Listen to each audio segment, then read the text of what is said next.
Welcome to the Women Inspire Aspire podcast. In this podcast, I talk to Saloni Bhatia about Trans-Himalayan conservation. Hi Saloni, thank you for accepting my invite to appear in the podcast. How are you doing today? Thanks, Venkat, for having me. I'm doing very well, thank you. How are you? I am good, thank you. So, can you tell a bit about yourself, your background, etc., for the sake of the audience? Sure. Well, I call myself a conservation social scientist. Professionally, I work in the area of conservation, largely around the Trans-Himalayan region, which is the high altitude region in India. I work in Ladakh on various things, of which currently I'm working on the intersection of conservation with equity, so concerns around development, but also around environmentalism and conservation in the landscape. It's a very fantastic and interesting topic, especially in the days of landslides throughout the Himachal and the Uttarakhand regions. I'm pretty curious about the stuff that you're working on. So, can you go ahead and tell us a bit more about your work? What exactly do you do? I've had quite a meandering journey, as one would say. I started out with a background in humanities, being an undergraduate in English literature. But then I soon realized that I was very interested in working in the field of wildlife conservation. And that's when my journey of volunteering and interning with various organizations started. Over time, I kind of pursued a few specialization courses related to conservation, and I ended up working with an organization that worked on the snow leopards, worked on preserving their habitats and conserving the species. This is an animal that's largely found in the Trans-Himalayan region. It's found across many countries, of which India is one. That's how my journey into the Trans-Himalaya started. My journey with conservation was kind of enhanced with the experience I got to work on this animal. Over time, however, I kind of realized that the fate of the species was very closely tied, not just with the fate of its habitat, but also with the fate of the people who shared space with this animal. And so moving away from kind of more species-centric ways of engaging with conservation, I decided to kind of branch out into looking at how one could enhance people's well-being while also looking at conservation in the landscape. So presently, I co-lead a project called Grazier, which actually stands for Greater Resilience in Arid Zones through Innovation, Exchange, and Research. And through this project, we are working a lot around looking at rangeland health, but also looking at well-being of pastoralist communities that share space with various wildlife in these habitats, and also looking at their access to knowledge, their agency and voice when it comes to decision making around the fate of these habitats that they share with animals. I hope that wasn't too technical, but please feel free to ask further questions. Absolutely not too technical at all. It is quite clear. So it's pretty interesting that you have started working on people's well-being also in parallel with the species. So I'd like to explore a bit more on what you found when you interacted with these people. What are their concerns, or what are the kind of challenges that they are having, and what are your strategies and ways of addressing their concerns? Well, there are several concerns. It also depends on the lens that you use to ask the questions, right? So when I was looking at, for my PhD, for example, I looked at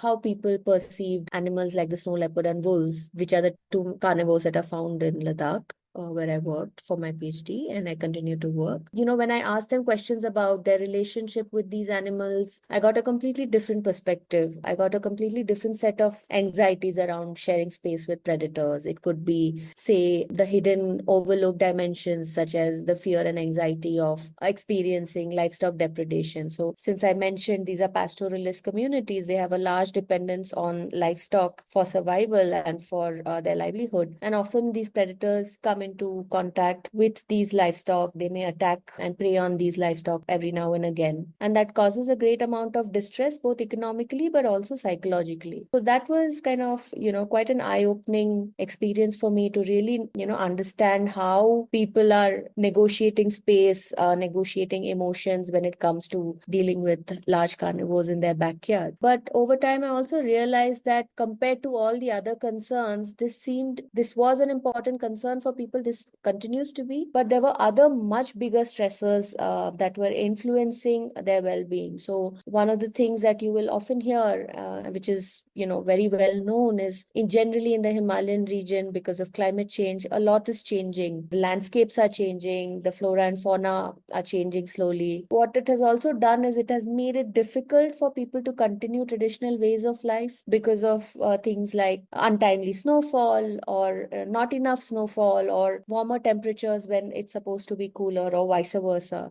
So the natural variability, the fluctuations have become much more frequent and much more pronounced. And that's been a source of concern for people for several years now, several decades even, I would say. Apart from that, there are a lot of them, because of various reasons and not just climate change, they've migrated out of traditional ways of life like pastoralism and have moved into kind of a mixed profession of doing a bit of daily wage, doing a bit of tourism, maybe a government job, and maybe owning some land where they do subsistence agriculture. Essentially, that has meant that people who have traditionally grown up and lived in environments where they have practiced traditional ways of life are suddenly kind of thrown into a very urban space, and many of the older people are struggling to adapt because they don't know this life. They don't know how to negotiate and navigate the challenges that come with living in urbanized kind of places. So that's been kind of a huge point of stress, mainly for the elders. For the youth, it's another story which is also allied but slightly different, which is many of them, there is a strong sense of, I wouldn't call it an existential crisis, but there is a bit of an identity crisis because they don't know what the future holds for them. They're kind of stuck between tradition and modernity and trying to navigate that space with all its challenges. So there are various challenges.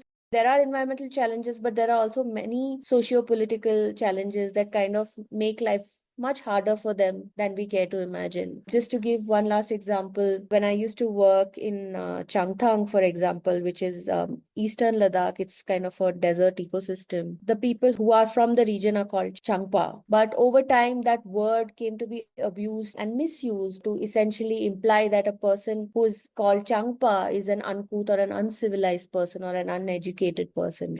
There's also a devaluation of a cultural identity, devaluation of a traditional way of being, which adds another layer of stress to their already difficult lives. So these were things when we expanded kind of our lens and our perspective, we realized that while there were challenges that they faced in sharing space with wild animals, there were all these that was kind of embedded in the larger kind of ecosystem of challenges that they are being kind of forced to confront now. So yeah, these were some of the things that these are some of the things that we are hoping to address over time through our initiative. I'm pretty glad that you are able to look at the bigger picture through a bigger lens and able to figure out things which are of concern to the people and also indirectly affect the species that live in that area. So when you mentioned about youth and their indecision on how to move forward or how to gel with the community, do you think the youth of the space are thinking about living there or moving out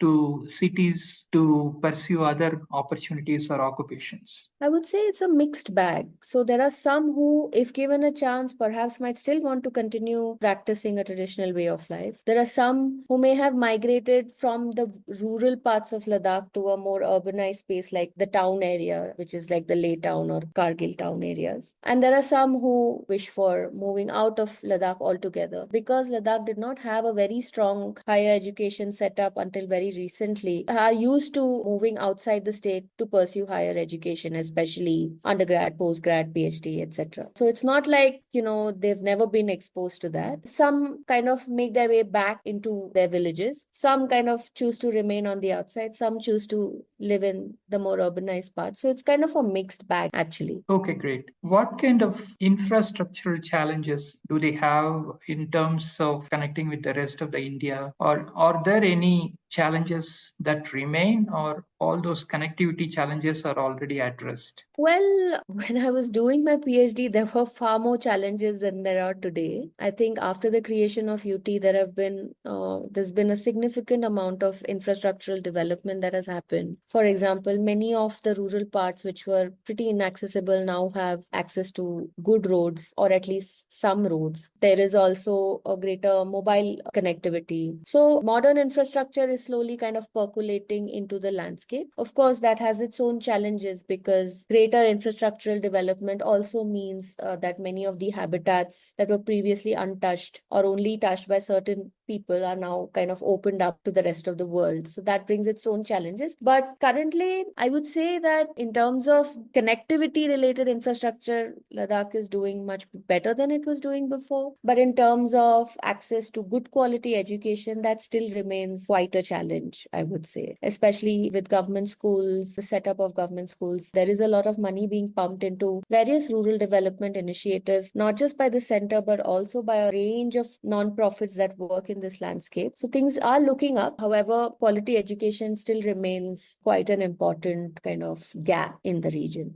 Thank you. One final question related to your work. As a conservation person, what do you think is the future for this region? How do you see the outlook, and what plans do you have as a conservation person for the region? That's a very difficult question to answer because, I mean, I have a vision, our team has a vision, but we don't know if that is the one that's going to come into fruition. But one is looking at, in general, a lot of infrastructural growth, but perhaps an exacerbation in inequity, I would say, because Ladakh, by virtue of being a union territory, still does not have certain legal safeguards that kind of protect land from being bought out by external sources. And that means that the region suddenly gets opened up to various kinds of interests for whom, their connection with Ladakh may not be deep enough for them to make sustainable choices, right? So one is expecting Ladakh to take the same trajectory that many of the rural remote regions in India have taken, which is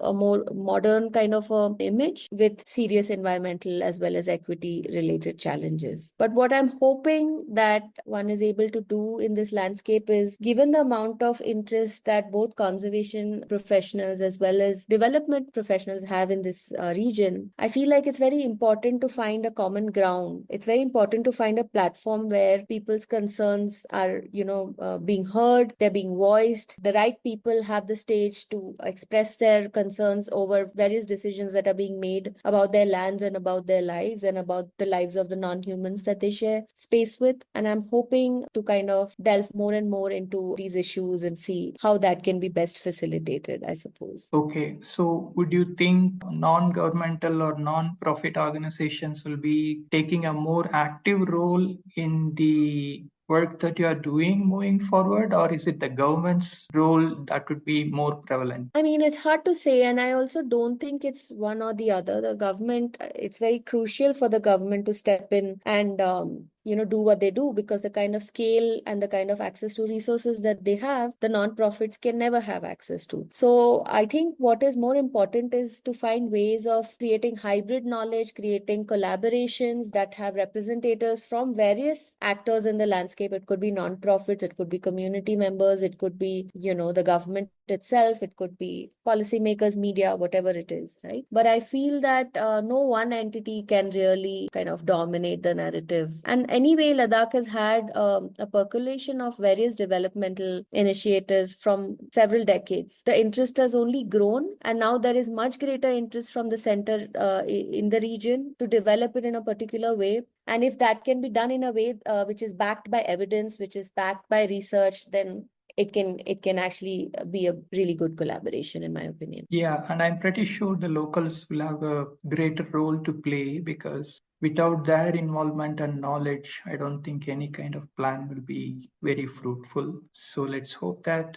Moving on, what do you do apart from work? I'm sure that you are pretty much involved mostly in your work. Do you have any time for yourself, or do you have any kind of hobbies and interests that you get engaged with? Yes. Well, yeah, I am the kind of person who's a bit of a workaholic. So, uh, my work I'm very passionate about, and therefore I end up overdoing it sometimes. But outside of that, I really kind of enjoy not doing anything. Just sitting with my dog, in the balcony, or maybe just gardening, or just stepping out, being outdoors. I love being outdoors. I love traveling. I love reading books, listening to music in my downtime. So whenever possible, I kind of try to find moments where I can do at least one of these things. Okay, great. So you are already doing a very important work and it's very involved work also. But I would like to ask you this: are there any societal issues that you are concerned about apart from what you're already doing and you want to do something about it? I mean, the list is kind of endless. I'm We live in sure. a world, we live in a world where more and more you see economic disparity becoming sharper and sharper. The rich are becoming richer and richer, and the poor becoming poorer and poorer. And this disparity does not seem to be getting anywhere or getting any better. That is something that really does bother me. And I feel there's, of course, a general kind of rich versus poor dynamic, but I think it's much, much more difficult for women, much more difficult for Dalits and other marginalized identities to kind of cope with this disparity. So that is an issue that's really close to my heart. Apart from that, environmentally speaking, we're living in a world that's getting warmer, and not just warmer, it's also getting much more unpredictable environmentally as well as socially, politically, right? And I feel like there are so many battles that one is fighting, whether it's, say, how to, manage waste in your neighborhood, or how to manage ethnic conflicts. There's a whole spectrum of very local to very global issues that are happening. Of course, very regional and national issues in the middle. And I feel very strongly about it. I don't know how I'll be able to contribute to all these things, but these are some things that kind of keep me up at night, I would say. Yeah, true. I agree with that. Do you think a reset like COVID will help? I mean, it depends, right? Like, sure, it would help if you're already in a secure place, socially speaking or economically speaking, then a reset is just a blip in your timeline. But if you're already, say, for example, if I'm a daily wage laborer and I'm, my entire livelihood and way of being depends on my next meal and next income, then I don't think these resets help. In fact, if anything, that they make the disparity worse. So I'm not sure. I mean, initially there were in the pandemic reports that, now that lots of development has been stalled and the world has come to a standstill, animals are making a way back into cities, and these areas are becoming wilder. That's, of course, one way of looking at it. But also just looking at how many people it pushed into poverty, how many people it pushed into various kinds of mental health issues. I'm not sure if a reset is the answer to this, but I don't know what the answer is. Yeah, true. It's complex. It's I don't know what the solution is, but you'll have to take a day at a time, I guess. Okay. Indeed. Thank you so much for all your views. And do you have any tips or advices for the people who are getting into the conservation space? It's well, I think there are only two things. I think it's very important to be curious. It could be about anything. It could be about a particular organism or an insect or an issue, but it could also be a curiosity about an alternative point of view. Because I feel often we live in a world more and more polarized and more hardlined in our approaches. And I think one has to kind of make space for being open and curious. That's, I feel, the only way to learn. And along with that, also learn how to be mindful and kind, because I think the world can do better on that front. Absolutely, absolutely. Thank you so much. We are coming towards the end of the podcast. Do you have any questions for me or about the podcast? Yes, I do actually. I'm very curious to know what motivated you to start this podcast series. Yeah, so I started to do it because I like talking to people and getting to know their ways of life. So, the objective of this podcast is to give a platform for people to come and express themselves. This is not really about a specific profession or a career. As you might have seen, there are multiple episodes with a variety of people from various walks of life. So, I didn't specifically want to focus on very famous people or celebrities. I wanted to go with people from regular walks of life to share their opinions, ideas, thoughts, and views on various things. So that's how it started, and it's going well. We have crossed 70 episodes and going strong. That's really great to hear. I mean, this is a fantastic initiative, and it's really lovely speaking with someone as curious as you. And thank you for giving me the space to express myself. Thank you so much. I wish you all the best in your life and whatever you aspire to do. Please take care. Bye bye. You too. Thank you. That was an inspiring podcast with Saloni Bhatia. Please subscribe to this channel and follow it for more awesome podcasts. Opinions expressed by the guests in this podcast are their own. The host or the sponsors of the podcast do not condone the opinions expressed by the guests or the actions arising out of those opinions. Any decisions or actions that the listeners might take as a result of listening to this podcast must be based on their own judgment and will be at their own risk. The podcast host or their sponsors will not be held responsible for the consequences of any actions and or decisions taken as a result of any content in this podcast.